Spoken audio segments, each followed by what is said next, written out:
Hello students, இன்றைக்கி நம்ம வீடியோவில் வந்து +2 காமர்ஸ் அவங்களோடது ஸ்டேட் போர்டு கொஷின் பேப்பர் வந்து 2023 இது நம்ம வந்து டிஸ்கஸ் பண்ண போகிறோம். ஸோ லாஸ்ட் வீடியோவில் வந்து நான் 12th காமர்ஸ் 2020யோட போர்டு எக்ஸாம் கொஷின் பேப்பரை நான் டிஸ்கஸ் பண்ணேன். உங்களுக்கு ஏதாவது டவுட் இருந்துச்சுன்னா நீங்கள் வந்து கமெண்ட் செக்ஷனில் கமெண்ட் பண்ணுங்கள். உங்கள் டவுட்ஸை நான் கிளாரிஃபை பண்ணுறேன். அதே போல் இது வரைக்கும் நம்ம சேனலை சப்ஸ்கிரைப் பண்ணாதவங்க ப்ளீஸ் சப்ஸ்கிரைப் பண்ணுங்கள். பெல் ஐக்கானை கிளிக் பண்ணிவிட்டு ஆல் பட்டன் கிளிக் பண்ணிங்கன்னா நான் போடுற வீடியோஸோட நோட்டிஃபிகேஷன் உங்களுக்கு இமீடியட்டாக வரும். அதே போல் வீடியோவை நீங்கள் லைக் பண்ணிங்கன்னா எனக்கு இன்னும் கொஞ்சம் மோட்டிவேட்டிங்காக இருக்கும். ஓகே, இப்போ வந்து நம்ம பார்க்க போகிறது 2023 போர்டு எக்ஸாமினுடைய கொஷின் பேப்பர். ஸோ ஃபஸ்ட்டு வந்து பார்த்திங்கன்னா மல்டிபிள் சாய்ஸ் கொஷின்ஸ் உங்களுக்கு 20 கேட்பாங்க, அது உங்களுக்கு தெரியும். அதில் வந்து ஃபஸ்ட்டு கொஷின் பார்த்தீங்கன்னா the goals are achieved with the help of, அதுக்கு ஆன்சர் வந்து மோட்டிவேஷன். அடுத்தது who can become a secretary of a company, அதுக்கு ஆன்சர் வந்து பார்த்தீங்கன்னா ஆப்ஷன் பி இண்டிவிஜுவல் பர்சன். அடுத்தது number of parties in a bill of exchange are, எத்தனை பேர் வந்து பில் ஆஃப் எக்ஸ்சேஞ்சில் வந்து இருப்பாங்க அப்படின்னு பார்த்தீங்கன்னா, எத்தனை பார்ட்டிஸ் இன்வால்வ் ஆகிருப்பாங்க அப்படின்னு பார்த்தீங்கன்னா ஆப்ஷன் ஏ 3 அப்படின்றது தான் ரைட் ஆன்சர். அடுத்தது பார்த்தீங்கன்னா there are dash stock exchanges in the country, நம்ம இந்தியாவில் வந்து எத்தனை ஸ்டாக் எக்ஸ்சேஞ்சஸ் இருக்குது, அதுக்கு ஆன்சர் வந்து ஆப்ஷன் பி 21 அப்படின்னு 21 ஸ்டாக் எக்ஸ்சேஞ்சஸ் வந்து நம்ம கண்ட்ரியில் இருக்குது. அடுத்து வந்த கொஷின் பார்த்தீங்கன்னா who is the father of consumer movement, அதுக்கு கரெக்டான ஆன்சர் வந்து ஆப்ஷன் ஏ ரால்ஃப் நாடர் அப்படின்றது தான் கரெக்டான ஆன்சர். அடுத்த question a major player in the money market is the commercial bank. ஓகேவா, so option B commercial bank அப்படின்றது தான் கரெக்டான ஆன்சர். அடுத்தது the characteristics of an entrepreneur அப்படின்னு பார்த்தீங்கன்னா flexibility, spirit of enterprise, self confidence, இது மூணுமே வந்து ஒரு ஆண்டர்ப்ரூனருக்கு கண்டிப்பாக இருக்கணும். அப்போது ஆன்சர் வந்து option D all of the above. அடுத்த question the chairman of the national consumer disputes redressal commission யார் அப்படின்னு பார்த்தீங்கன்னா retired judge of a supreme court of India, option B அதுதான் வந்து கரெக்டான ஆன்சர். அடுத்தது social marketing deals with, option A social change அப்படின்றது கரெக்டான ஆன்சர். அடுத்தது the final aim of the modern marketing, marketing அப்படின்னாலே கண்டிப்பாக வந்து அது வந்து கன்சியூமரனுடைய சாட்டிஸ்ஃபேக்ஷன் தான் ரொம்ப ரொம்ப இம்பார்ட்டண்ட்டு. ஸோ அவங்க தான் வந்து ஒரு பிஸ்னஸையே வந்து நடத்துறதுக்கான ஒரு வாய்ப்பை வந்து கொடுக்குறாங்க. ஸோ அப்போ ஒரு எந்த மார்க்கெட்டிங்காக இருந்தாலும் அதனுடைய மெயின் எய்ம், ஃபைனல் எய்ம் என்னவாக இருக்கும், கன்சியூமரனுடைய satisfaction. So option A consumer satisfaction is the right answer. அடுத்தது human resource is a dash asset, it is a intangible asset. Okay, option D is the correct answer. In the following variables which one is not the variable of marketing mix, place variable, price variable, product variable, இது எல்லாமே வந்து marketing mix தான். But program variable அப்படின்றது வந்து marketing மிக்ஸோட variable கிடையாது. So அப்போது option A அப்படின்றது வந்து கரெக்டான ஆன்சர். அடுத்தது training methods can be classified into on the job and off the job அப்படின்னு ரெண்டு வகையாக வந்து கிளாஸிஃபை பண்ணுறாங்க. So option D is the correct answer. Next macro environment of business is and dash factor, அது வந்து ஒரு uncontrollable factor. Macro environment of business அப்படின்றது வந்து என்ன மாதிரியான ஒரு ஃபேக்டர் அப்படின்னா அன்கண்ட்ரோலபிள், ஆப்ஷன் பி அதுதான் வந்து கரெக்டான ஆன்சர். அடுத்தது public company shall have a minimum number of 3 directors, option D 3 directors அப்படின்றது தான் கரெக்டான ஆன்சர். அடுத்தது primary market is also called as new issue market. New issue மார்க்கெட்டை நம்ம என்னன்னு சொல்கிறோம், பிரைமரி மார்க்கெட். நியூ இஷ்யூனா அப்போ தான் மார்க்கெட்டில் வந்து ஒரு கம்பெனியினுடைய ஷேர்ஸை வந்து இஷ்யூ பண்ணுறாங்க, அப்போ வந்து ஃபஸ்ட் டைம் அவங்க வந்து இஷ்யூ பண்ணுறாங்க, அப்போ that is primary. So primary மார்க்கெட்டுன்றது வந்து new issue market, option A is the correct answer. அடுத்தது trading in dematerialised shares commenced on the NSC in the year dash. So அதுக்கு ஆன்சர் வந்து option D 1996. ஆனால் அதில் month பார்த்தீங்கன்னா டிசம்பரும் ஞாபகம் வச்சுக்கோங்க, டிசம்பர் 1996. ஓகேவா. அடுத்தது green marketing is also known as environmental marketing. So green marketing அப்படின்றது ஆப்ஷன் சி என்விரான்மெண்டல் மார்க்கெட்டிங் அப்படின்னும் சொல்லலாம். அடுத்தது dash results from the removal of barriers between national economies to encourage the flow of goods and services, capital and labor. So அதுக்கு கரெக்டான answer வந்து globalisation. ஓகேவா? So first option, that is option A, globalisation அப்படின்றது கரெக்டான answer. Management is an art and science. Art or science ரெண்டு option கொடுத்துருக்காங்க. அதை நீங்கள் கரெக்டாக பார்த்து தெளிவாக நீங்கள் வந்து டிக் பண்ணுங்கள். ஆர்ட் ஆர் சயின்ஸ்னால் ஆர்ட்டா சயின்ஸா அப்படின்னு அர்த்தம். ஆர்ட் அண்ட் சயின்ஸ்னால் ஆர்ட்டும் சயின்ஸும் ரெண்டும் சேர்ந்தது தான் மேனேஜ்மெண்ட் அப்படின்னு அர்த்தம். அப்போ கரெக்டான ஆப்ஷன் வந்து ரெண்டும் சேர்ந்தது தான். ஸோ அப்போது ஆர்ட் அண்ட் சயின்ஸ் அப்படின்ற ஆன்சரை வந்து கரெக்டாக டிக் பண்ணுங்கள், தப்பாக டிக் பண்ணிடாதீங்க. ஸோ இதுதான் வந்து பார்த்தீங்கன்னா ஒன் வேர்டு கொஷின் ஆன்சர் வந்து லாஸ்ட் இயர் வந்து கேட்கப்பட்டது. அடுத்தது பார்த்தீங்கன்னா 2 மார்க் கொஷின்ஸில் வந்து 7 கொஷின்ஸ் அட்டன் பண்ணணும். அதில் 30th கொஷின் வந்து கம்பல்சரியாக நீங்கள் அதை வந்து அட்டன் பண்ணி தான் ஆகணும். So list out the management tools. So எதெல்லாம் management tools? Accounting, business law, psychology, statistics, econometrics, data processing, இதெல்லாம் தான் வந்து பார்த்தீங்கன்னா மேனேஜ்மெண்ட்டை ஒரு கருவியாக கொண்டு செயல்படுகின்ற டிபார்ட்மெண்ட்ஸ், ப்ரொஃபஷன் இது எல்லாமே. ஓகேவா? ஸோ மோஸ்ட்லி இந்த இடத்துல வந்து பார்த்தீங்கன்னா மேனேஜ்மெண்ட் அப்படின்றத வந்து ஒரு பெரிய கருவியாக வந்து செயல்படுது. ஸோ மேனேஜ்மெண்ட் டூல்ஸ் எது அப்படின்னு பார்த்தீங்கன்னா அக்கௌண்டிங், பிஸ்னஸில் இதில் எல்லாத்துலேயுமே வந்து பார்த்தீங்கன்னா மேனேஜ்மெண்ட் வந்து ஒரு டூலாக வந்து செயல்படுது. ஸோ நீங்கள் கரெக்டாக வந்து ஹெட்டிங் வந்து மேனேஜ்மெண்ட் டூல்ஸ் அப்படின்னு எழுதிட்டு நீங்கள் வந்து புல்லட் மார்க்ஸ் போட்டுட்டு நீங்கள் என்னென்ன அப்படின்னு எழுதிட்டு அதை பற்றின ஒரு லைன் வந்து எழுதிடுங்க. ஓகே. அடுத்தது what is capital market? Capital மார்க்கெட்னா என்ன? எந்த ஒரு மார்க்கெட்டில் வந்து பையர்ஸ் அண்ட் செல்லர்ஸ் வந்து ட்ரேடிங் என்ன ட்ரேட் பண்ணுவாங்க கேபிட்டல் மார்க்கெட்டில்? ஃபினான்ஷியல் செக்யூரிட்டிஸை தான் வந்து ட்ரேட் பண்ணுவாங்க. ஃபினான்ஷியல் செக்யூரிட்டிஸ்னால் என்ன? பாண்ட்ஸ் அண்ட் ஸ்டாக்ஸ், இதை தான் நம்ம ஃபினான்ஷியல் செக்யூரிட்டிஸ் நம்ம சொல்கிறோம். ஓகேவா? ஸோ கேபிட்டல் மார்க்கெட் அப்படின்றது வந்து எந்த ஒரு இடத்துல பையர்ஸ் அண்ட் செல்லர்ஸும் வந்து ஃபினான்ஷியல் செக்யூரிட்டிஸை, அதாவது பாண்ட்ஸ் அண்ட் ஸ்டாக்ஸை ட்ரேட் பண்ணுறாங்களோ அந்த இடத்த தான் நம்ம வந்து கேபிட்டல் மார்க்கெட் அப்படின்னு சொல்கிறோம். அதில் பார்ட்டிசிபேட் பண்ணக்கூடியவங்க யாராக இருப்பாங்க? ஒரு இண்டிவிஜுவலோ இல்லை வந்து இன்ஸ்டிடியூஷன்ஸ், ஏதாவது ஒரு கம்பெனியோ தான் வந்து பார்ட்டிசிபேட் பண்ணுவாங்க. அப்படின்னா ஒரு 2 பாயிண்ட் வந்து நீங்கள் எழுதுங்க. அழகாக ஹெட்டிங் கேபிட்டல் மார்க்கெட் அப்படின்னு எழுதிட்டு 2 பாயிண்ட்டை வந்து பேராகிராஃபாக எழுதாமல் புல்லட் மார்க் போட்டு எழுதுங்க. Okay. What are the types of speculators? So types of speculators அப்படின்னு எழுதிட்டு புல், பியர், ஸ்டாக், லேம்டக் இதெல்லாம் தான் வந்து பார்த்தீங்கன்னா ஸ்பெகுலேட்டர்ஸ். அது உங்களுக்கு தெரியும். அது கரெக்டாக வந்து அழகாக எழுதிட்டு பாக்ஸ் பண்ணி நீங்கள் வந்து எந்த அளவுக்கு டெக்கரேட்டிவாக நீட்டாக ப்ரெசன்ட் பண்ணுறீங்களோ கண்டிப்பாக அந்த இம்ப்ரெஷனே வந்து உங்களுக்கு வந்து நிறைய மார்க் கொடுக்கறதுக்கான வாய்ப்புகள் வந்து உங்களுக்கு இருக்குது. அடுத்தது give the meaning of recruitment. So ரெக்ரூட்மெண்ட்னா என்னது? அது வந்து பார்த்திங்கன்னா ஒரு ஆர்கனைசேஷனுக்கு ஒரு இருக்கக்கூடிய அங்கே வந்து இருக்கக்கூடிய போஸ்டிங்க்கு வந்து தகுதியான ஆட்களை வந்து சூட்டபிள் கேண்டிடேட்ஸை வந்து தேர்ந்தெடுக்கிற ஒரு ப்ராசஸ் தான் வந்து நம்ம என்னன்னு சொல்கிறோம்? ரெக்ரூட்மெண்ட் சொல்கிறோம். So recruitment is the process of finding suitable candidate for the various post in the organisation or company. ஓகேவா? ஸோ கேப்பபிலிட்டி இருக்கிற பீப்புளை வந்து ஒரு ஆட் மூலிமா வந்து அவங்கள அட்ராக்ட் பண்ணி அந்த ஜாபுக்கு அப்ளை பண்ணக்கூடிய ஒரு ப்ராசஸை தான் வந்து ரெக்ரூட்மெண்ட் அப்படின்னு சொல்கிறோம். ஓகேவா? ஸோ இது யாருக்கு இடையில வந்து ஒரு லிங்க்கை கொடுக்குது அப்படின்னு பார்த்தீங்கன்னா ஜாப் ப்ரொவைடர், யார் வந்து ஜாப் கொடுக்குறாங்களோ அவங்கள ஜாப் ப்ரொவைடர்னு சொல்லுவோம். ஜாப் சீக்கர்னால் யார் வேலை தேடுறாங்களோ அவங்கள ஜாப் சீக்கர்னு சொல்லுவோம். ஸோ இந்த பாயிண்ட்ஸை நீங்கள் கம்பைன் பண்ணி இந்த ஹெட்டிங்க்கு நீங்கள் வந்து ஆன்சரை வந்து நீங்கள் எழுதலாம். அடுத்தது define marketing mix. So marketing mix பற்றி பார்த்தீங்கன்னா மிஸ்டர் ஜெரோம் மெக்கார்த்தி அப்படின்றவர் வந்து டிஃபைன் பண்ணியிருக்காரு. நான் ஆல்ரெடி சொல்லியிருக்கேன். டெஃபினேஷன் எழுதும் பொழுது எந்த டெஃபினேஷனையுமே எந்த வேர்ட்ஸையுமே நம்ம வந்து மாற்றி எழுதக்கூடாது. டெஃபினேஷன் ஆஸ் இட் இஸ் என்ன இருக்கோ அப்படியே தான் நம்ம எழுதணும். ஸோ அதில் மெயினாக நீங்கள் அந்த டெஃபினேஷனில் மெயினாக நீங்கள் வந்து ஞாபகம் வச்சுக்க வேண்டிய பாயிண்ட் வந்து அவர் எதை பற்றி சொல்லியிருக்காரு? 4 செட்ஸ் ஆஃப் வேரியபிள்ஸ் பற்றி சொல்லியிருக்காரு. Product variable, price variable, production variable, place variable.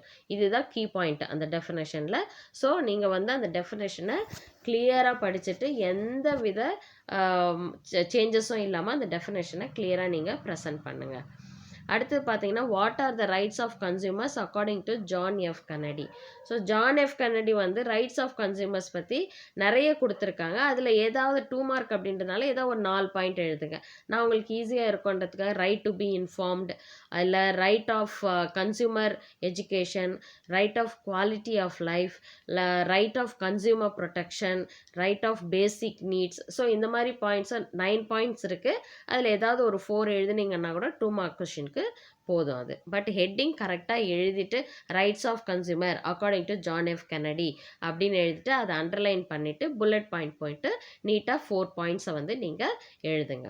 Okay, next வந்து பார்த்தீங்கன்னா what is role play method. Role play மெத்தட்னா என்ன? இன்டர்வியூ பர்பஸ் பாயிண்ட் ஆஃப் வியூவில் வந்து பார்த்தீங்கன்னா இந்த ரோல் பிளே மெத்தட் பண்ணுவாங்க. ட்ரைனிஸ் கிட்ட மோஸ்ட்லி என்ன பண்ணுவாங்க, அவங்களுக்கான ஒரு சுச்சுவேஷனை கொடுத்துட்டு அவங்களுக்கு வந்து நீங்கள் இந்த ரோல் வந்து நீங்கள் ஆக்ட் பண்ணுங்கள், இந்த மாதிரி ஒரு சுச்சுவேஷன் கொடுத்தா நீங்கள் எப்படி ஆஸ் எ மேனேஜராக இருந்தால் நீங்கள் எப்படி பிஹேவ் பண்ணுவீங்க, ஆஸ் எ ஒரு ஒர்க்கராக இருந்தால் நீங்கள் எப்படி பிஹேவ் பண்ணுவீங்க அப்படின்னு சொல்லிட்டு ஒரு சுச்சுவேஷனை வந்து அவங்க கொடுப்பாங்க. ஸோ அவங்க என்ன பண்ணுவாங்க, அதுக்கேற்ப அந்த சுச்சுவேஷனுக்கு ஏற்ற மாதிரி அவங்க வந்து அந்த ரோலை ப்ளே பண்ணுவாங்க. ஆனால் அதுக்காக எந்த ஒரு ப்ரிப்பரேஷன்லாம் அவங்களுக்கு டைம்க்கெல்லாம் கொடுக்க மாட்டாங்க. அவங்க வந்து கொடுத்த இன்ஸ்டண்ட்டாக ஒரு சுச்சுவேஷன் கொடுத்தவொடனே அந்த சுச்சுவேஷனுக்கு ஏற்ற மாதிரி அவங்களுடைய ரோல் என்னவோ அங்கே என்ன மாதிரி அவங்க முடிவுகள் எடுப்பாங்களோ அதை பற்றி அவங்க வந்து ப்ளே பண்ணணும். இப்போ எக்ஸாம்பிள் பார்த்தீங்கன்னா இப்போ சேல்ஸ்மேன் கஸ்டமர் இருக்காங்கன்னா அவங்களுக்குள்ள என்ன மாதிரியான ஒரு கம்யூனிகேஷன் இருக்கும், இல்லை ஒரு மேனேஜ்மெண்ட்டும் யூனியன் லீடர் இருக்கிறாங்கன்னா அவங்களுக்கு என்ன மாதிரி. ஸோ இதை பற்றி ஒரு 2 பாயிண்ட் நீங்கள் வந்துட்டு கம்பைன் பண்ணி நீங்கள் எழுதுங்க. அடுத்தது what is a contract of sale of goods. So contract of sale of goods என்ன, குட்ஸை வந்து சேல் பண்ணுறது தான் கான்ட்ராக்ட். ஓகேவா, நம்மக்கிட்ட செல்லர்கிட்ட இருக்கிற ஒரு ப்ராடக்டை வந்து என்ன பண்ணுறோம், நம்ம வந்து ட்ரான்ஸ்ஃபர் பண்ணுறதுக்கோ இல்லை வந்து இன்னொருத்தவங்களுக்கு கொடுக்கறதுக்கு ஒத்துக்கிறதுக்கோ அதை தான் வந்து பார்த்தீங்கன்னா contract of sale of goods அப்படின்னு நம்ம சொல்கிறோம். ஸோ அது ஹெட்டிங்க்கு வந்து உங்களுக்கு சாப்டரில் இருக்கும், நீங்கள் அதை கரெக்டாக பார்த்து ஆன்சரை எழுதுங்க. அடுத்தது வாட் இஸ் குவாரம். குவாரம் அப்படின்னு பார்த்தீங்கன்னா இப்போ ஒரு கம்பெனி மீட்டிங் அப்படின்னா கண்டிப்பாக அவங்க வந்து இவ்வளோ நம்பர் ஆஃப் பர்சன்ஸ் வந்து அந்த மீட்டிங் அட்டன் பண்ணணும் அப்படின்றது இருக்குது. ஸோ அந்த நம்பர் ஆஃப் பர்சன்ஸை வந்து எவ்வளோ நம்பர் ஆஃப் பர்சன்ஸ் வந்து அந்த மீட்டிங்கில் இருக்கணும் அப்படின்றத சொல்கிறது தான் குவாரம். ஓகேவா, ஸோ எவ்வளோ நம்பர் ஆஃப் பர்சன்ஸ் வந்து அந்த மீட்டிங்க்கு இருக்கணும் அப்படின்னு ஒரு ப்ரொசீஜர் இருக்குது. ஸோ அந்த ப்ரொசீஜர் படி அந்த நம்பர் ஆஃப் பர்சன்ஸை மீட்டிங்கை வந்து இருக்க வைக்கிறது தான் வந்து பார்த்தீங்கன்னா குவாரம் அப்படின்னு சொல்லுவாங்க. அடுத்தது why should an entrepreneur possess decision making skill. இது வந்து கம்பல்சரி கொஷின். ஏன் வந்து ஒரு ஆண்டர்ப்ரூனர் வந்து பார்த்தீங்கன்னா அவருடைய டிசிஷன் மேக்கிங் ஸ்கில் வந்து நல்ல விதமாக இருக்கணும், ஏன் அப்படின்னு பார்த்தீங்கன்னா இப்போ ஒரு சக்ஸஸ்ஃபுல் ஆண்டர்ப்ரூனராக இருக்கணும் அப்படின்னா கண்டிப்பாக அவருடைய டிசிஷன் மேக்கிங் ஸ்கில்லை வந்து அவர் வந்து நிறைய இம்ப்ரூவ் பண்ணணும். ஓகேவா, இது வந்து ஒரு கண்டினியூஸ் ப்ராசஸ். அவர் எடுக்கிற எல்லா டிசிஷனுமே அவருக்கு ஃபேவரபுளாக அமையுமா அப்படின்னு நம்ம வந்து சொல்ல முடியாது. ஆனால் அதுக்கு அடுத்தடுத்து எடுக்கக்கூடிய முடிவுகள் வந்து ஒரு மெச்சூர்டான ஒரு முடிவுகளாக இருக்கணும். அப்போது அவருக்கு வந்து அது ஃபேவரபுளாக அமையிறது தான் வந்து பார்த்திங்கன்னா அவருடைய ஸ்கில் செட்டை வந்து இம்ப்ரூவைஸ் பண்ணுறதுக்கான ஒரு வாய்ப்பை வந்து கொடுக்குது அது. ஓகேவா, ஸோ டிசிஷன் மேக்கிங் அப்படின்றது வந்து ஒரு சக்ஸஸ்ஃபுல் பர்சனாக அவரை மாற்றுறதுக்கு வந்து அது அமையுது அப்படின்னு சொல்லிட்டு சொல்லலாம். ஓகேவா, ஸோ ஒரு ஆண்டர்ப்ரூனர் அப்படின்னா ஏன் டிசிஷன் மேக்கிங் ஸ்கில் வந்து ஸ்ட்ராங்காக இருக்கணும்னா அவர் ஒரு சக்ஸஸ்ஃபுல் ஆண்டர்ப்ரூனர் ஆகணும் அப்படின்னா கண்டிப்பாக அவருடைய டிசிஷன் மேக்கிங் ஸ்கில்ல இம்ப்ரூவ்மெண்ட்ஸ் இருக்கணும். எல்லா டிசிஷன் மேக்கிங்கும் வந்து பார்த்திங்கன்னா ஃபேவரபுளாக இருக்கும்னு சொல்ல முடியாது.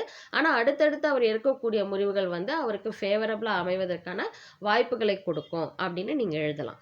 ஓகேவா, இது வந்து 2 மார்க் கொஷின்ஸு. நான் ஜஸ்ட் ஒரு ஐடியா கொடுக்குறேன், அதை நீங்கள் கம்பைன் பண்ணிவிட்டு எப்படி எழுதணுன்றதை நீங்கள் பாருங்கள்.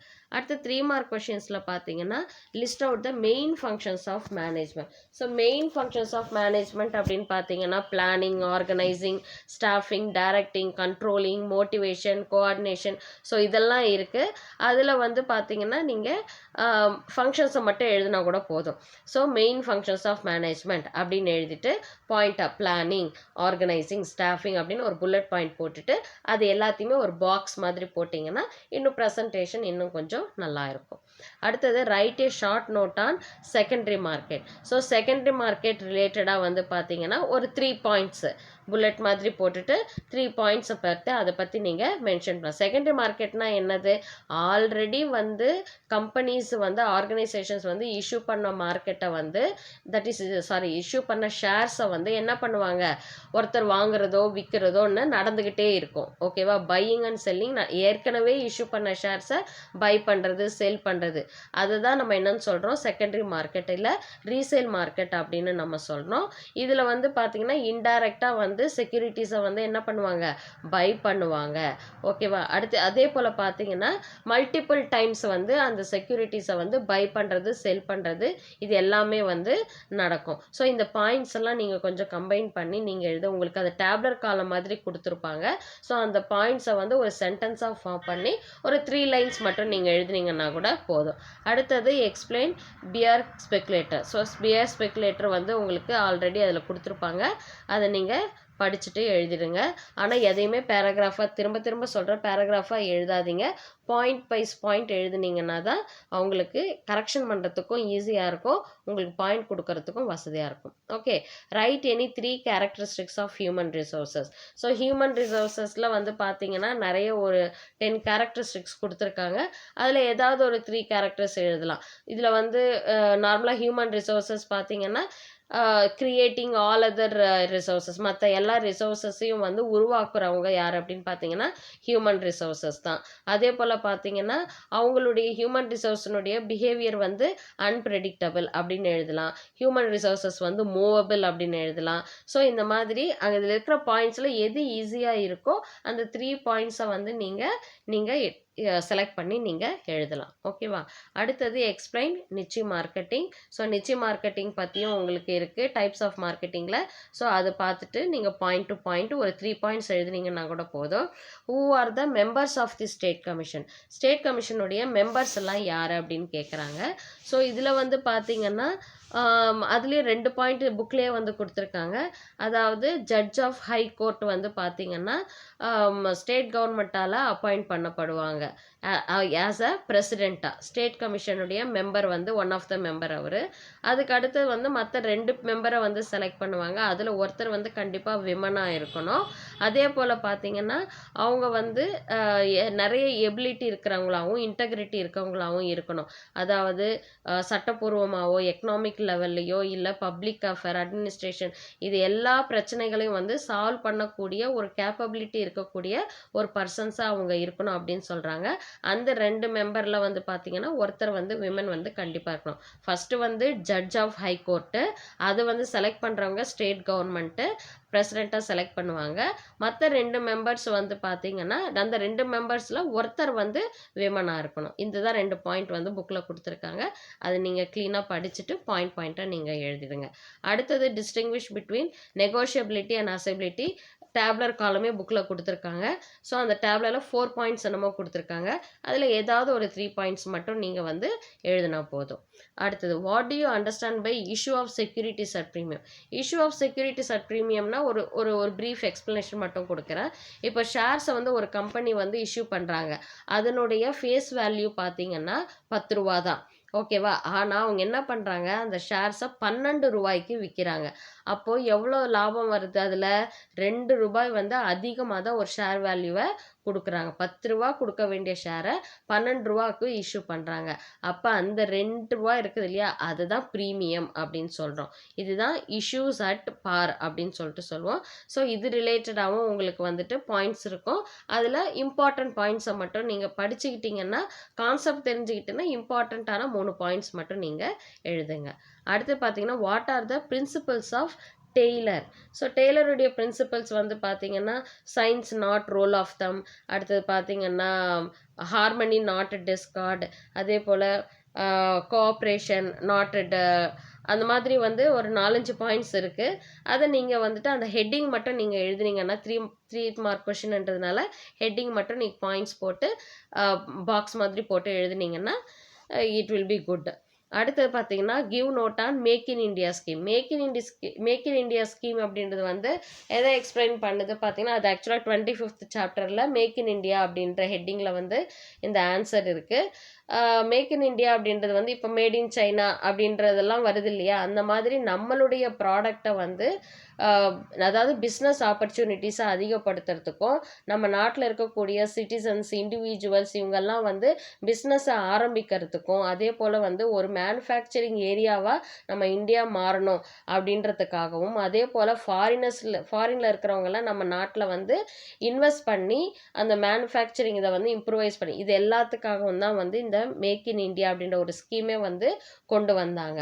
ஸோ அதை பற்றின ஃபுல் டீட்டெயில்டு இது வந்து பார்த்திங்கன்னா அந்த டாப்பிக்கில் இருக்குது. அதில் மெயினான ஒரு 3 பாயிண்ட்ஸ் மட்டும் நீங்கள் செலக்ட் பண்ணி நீங்கள் எழுதுனீங்கன்னா போதும். ஃபஸ்ட்டு வந்து படிக்கும்பொழுது அது என்ன கான்செப்ட்டு, என்னத்துக்காக நம்ம வந்து அந்த பாயிண்ட்ஸ் வந்து கொடுத்துருக்காங்கன்றதை பார்த்துட்டு அதில் ஏதாவது புரிஞ்சுக்கிட்டீங்கனாலே நீங்களாக ஓனாக வந்து அதில் இருக்கக்கூடிய பாயிண்ட்ஸை கோர்வையாக நீங்கள் வந்து எழுதலாம்.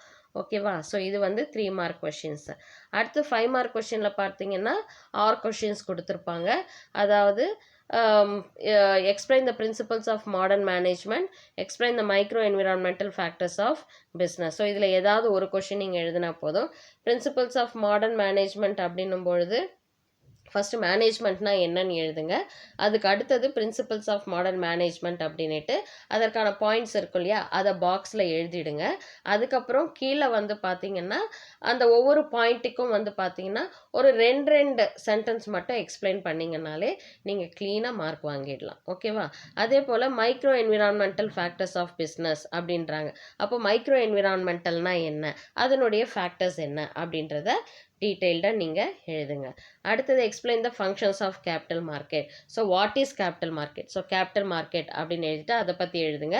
Functions of capital market side headings இருந்தால் அதை ஒரு பாக்ஸில் வந்து அழகாக அந்த சைட் ஹெட்டிங்ஸை எழுதுங்க.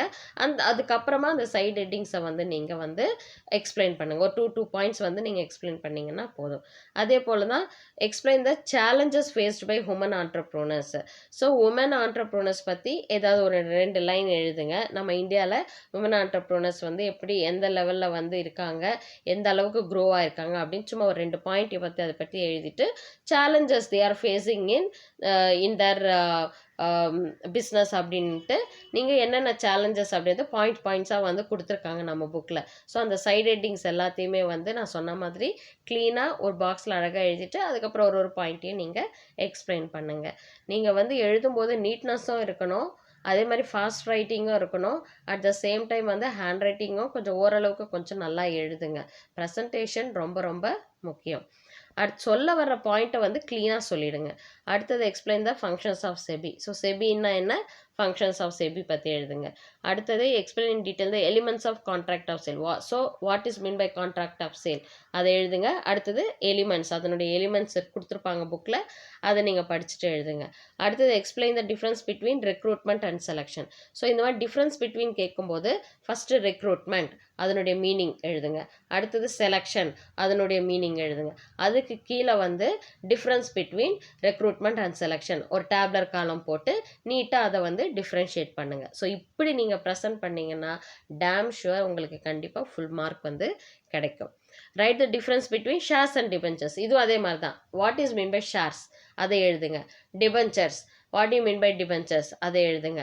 அதுக்கப்புறம் டிஃப்ரென்ஸ் பிட்வீன் ஷேர்ஸ் அண்ட் டிபென்ச்சர்ஸை ஒரு டேப்லர் காலம் போட்டு நீட்டாக வந்து என்னென்ன எத்தனை பாயிண்ட்ஸ், ஒரு 5 பாயிண்ட்ஸ் இல்லை ஒரு 5 பாயிண்ட்ஸ் கண்டிப்பாக எழுதணும். ஏன்னா 5 மார்க் கொஷின்றனால கண்டிப்பாக ஒரு 5 பாயிண்ட்ஸ் ஆஃப் மினிமம் நீங்கள் வந்து எழுதுனீங்கனாலே போதும். அடுத்தது பார்த்தீங்கன்னா give short notes on statutory meeting, extraordinary general meeting. So 2 மீட்டிங்கை வந்து அவங்க வந்து எக்ஸ்பிளைன் பண்ண சொல்லியிருக்காங்க. ஸோ அந்த 2 மீட்டிங்கை வந்து பேராகிராஃபாக எழுதாமல் பாயிண்ட் டு பாயிண்ட்டாக வந்து நீங்கள் எழுதுங்க. இல்லைன்னா what are the responsibilities of consumers, இது ரொம்ப ஈஸி. ஸோ கன்சியூமர்ஸ் பற்றி எழுதிட்டு அவங்களுடைய ரெஸ்பான்சிபிலிட்டிஸ் என்ன அப்படின்ட்டு பார்த்தீங்கன்னா சைட் ஹெட்டிங்ஸோடு இருக்குது. ஸோ அதை நீங்கள் க்ளீனாக எழுதிடுங்க. Explain how the market can be classified on the basis of economics. Explain how consumers are exploited. எப்படி வந்து கன்சியூமர்ஸ்லாம் சுரண்டப்படுறாங்க அப்படின்றத வந்து கிளியராக எக்ஸ்பிளைன் பண்ணிடுங்க. Explain the features of a cheque. So what you mean by the cheque அப்படின்னுட்டும் features என்னென்ன features எல்லாம் அந்த செக்கில் வந்து இருக்கும் அப்படின்றத பற்றியும் எக்ஸ்பிளைன் பண்ணுங்கள். Explain the purpose of training. So first வந்து ட்ரைனிங் அண்ட் ஏன் நம்ம வந்து ட்ரைனிங் வந்து நடத்தணும் அப்படின்ற அதற்கான காரணம் என்ன அப்படின்றதையும் நம்ம வந்து க்ளீனாக நீங்கள் பாயிண்ட்டாக நீங்கள் எக்ஸ்பிளைன் பண்ணலாம். ஓகே, ஸோ இதுதான் வந்து பார்த்தீங்கன்னா உங்களுக்கு 2023 வந்த போர்டு எக்ஸாமினுடைய கொஷின் பேப்பர். இது முடிஞ்ச வரைக்கும் நான் வந்துட்டு இதை நான் டிஸ்கஸ் பண்ணியிருக்கேன். இதில் ஏதாவது உங்களுக்கு டவுட்ஸ் இருந்துச்சு அப்படின்னா கமெண்ட் செக்ஷனில் கமெண்ட் பண்ணுங்கள். உங்கள் டவுட்ஸை நான் கண்டிப்பாக கிளாரிஃபை பண்ணுறேன். ஸோ இந்த வீடியோ பிடிச்சிருந்துச்சுன்னா லைக் பண்ணுங்கள், ஷேர் பண்ணுங்கள், மறக்காமல் சப்ஸ்கிரைப் பண்ணுங்கள். நெக்ஸ்ட் வீடியோவில் பார்க்கலாம். தேங்க்யூ.